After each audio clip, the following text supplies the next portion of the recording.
அனைவருக்கும் வணக்கம். இன்னைக்கு இந்த பதிவில் நம்ம பார்க்க போகிறது பயனுள்ள தகவல்கள். மொத்தம் 3 டிப்ஸ். பார்ட் 4.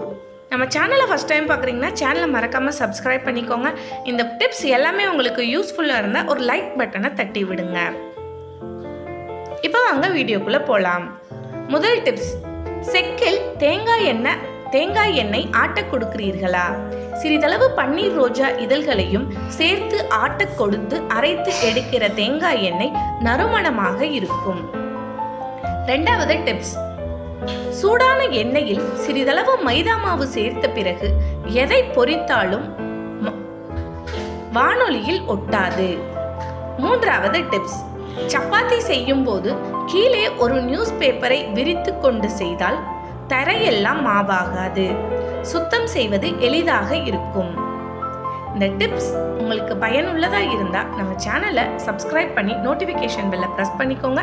இதே மாதிரி பல பயனுள்ள தகவலை தெரிஞ்சுக்க நம்ம சேனலை விசிட் பண்ணி பாருங்கள். தேங்க்ஸ் ஃபார் வாட்சிங்.